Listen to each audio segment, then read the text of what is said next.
Everyone enjoying the new season of Stranger Things? Well, everyone but me, I mean. I write and produce content about TV and movies, which means I don't actually have time to watch TV and movies, so no, I'm not all caught up. I guess there's some controversy this season? Whoop-de shit, I haven't had enough of that lately. Then again, Stranger Things deciding to be about something other than itself and its grab bag of retro pop references would at least offer up some fresh discourse on the matter. See, if you're wondering why I haven't produced much Stranger Things content before this, it's mostly because it often ends up feeling beside the point whenever I almost get around to it. The main things that get served up for the pop culture commentary to chew on by this particular series are, in no particular order, do you remember this thing from the mid-1980s, and is there some new context in which that thing from the mid-1980s can be reconsidered? And a lot of that is kind of already a lot of this show, you know?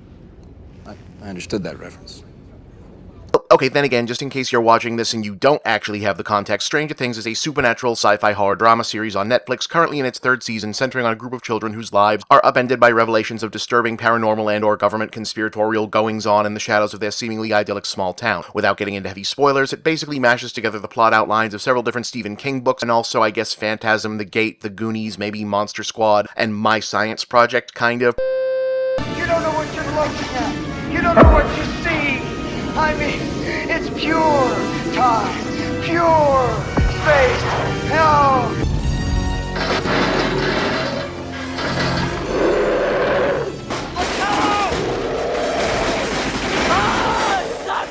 Let's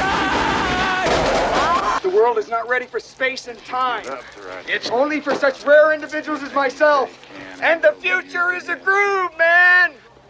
I made sure of that. It's a funky valley high. Oh, yeah. Processed through the recreation of the aesthetic of mid-1980s youth-oriented genre films either directed by or produced by Steven Spielberg, finally capping off its calculated paean to the audiovisual signifiers of late Generation X, early millennial couch potato signifiers by setting its action in the actual 1980s so that the young heroes can wear nostalgic clothing, dress up like the Ghostbusters, argue about Star Wars, play Dungeons & Dragons as a plot device, you get the point. And yet, despite sounding on paper like something that was plotted out by throwing armloads of Funko Pop dolls down a flight of stairs and marking off plot points based on where they landed, the show's pretty damn good. Real heart, solid drama, good cast, all good things, but inevitably the deeper discourse ends up being focused on the same thing the marketing is, all that ooey gooey nostalgia goodness, and whether or not the modern media spends too much time living in the past.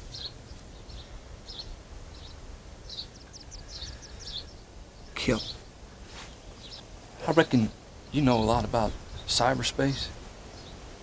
You ever come across anything like time travel? Now that's an argument itself that's old enough to carry its own form of nostalgia, given that its central premise has been forever changed by the constancy of digital media and the always online age. Once upon a time, marketable nostalgia for bygone eras would come and go in cycles, first as genuine callback for those with authentic memories of the past, and then as increasingly abstract fetishism for subsequent generations. But the nostalgia cycle for the 80s and 90s seems to have gone on longer than anyone initially expected they would have, and it's been theorized by some that part of that is that they represent the last generations of analog popular culture to require nostalgia for archival purposes. To use just one example, many a now-grown person who was a child of the 80s can recall the ebb and flow of mass popularity that swept the likes of He-Man, Transformers, G.I. Joe, Ninja Turtles, etc. in and out of popular culture prominence in massive but relatively brief waves. But the two most iconic such kiddie marketing brands of similar renown of the late 90s and early 2000s period, the Power Rangers and Pokemon, are not only still around, they're still thriving and to one degree or another maintain some sort of internal continuity. They never actually went away. In that respect, perhaps it's not as,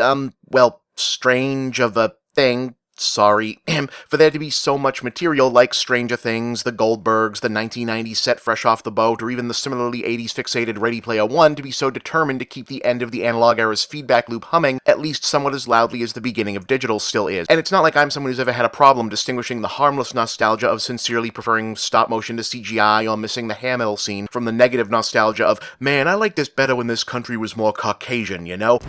Time for you to move there, Jefferson. That having been said, I do find it interesting and hope that it one day sees fit to offer some commentary of its own, assuming that's not what's waiting for me once I actually get into Season 3. The fact that so much of the pop culture material Stranger Things fixates on for its nostalgia affect was itself about nostalgia to begin with. Granted, it's no secret that genre fiction associated with the creatives of the baby boom generation, famously backward-looking, Star Wars, Indiana Jones, Ghostbusters, Jaws, and all the rest were big-budget revivals of old-time B-movie fare that the filmmakers in question had grown up watching on television as kids themselves, but the suburban phantasmagorias of Stephen King and Spielberg especially were rife with a specific set of callbacks that amusingly make Stranger Things' evocation of the same something like an echo of an echo, its own yearning for the good old days of the Goonies and Stand By Me, thusly infused with the work's own openly acknowledged desire to revive or revisit the likes of the Hardy Boys or Our Gang.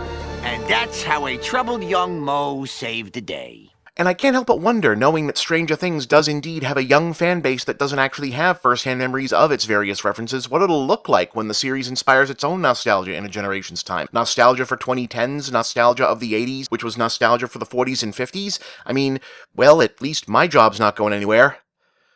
Oh dear God.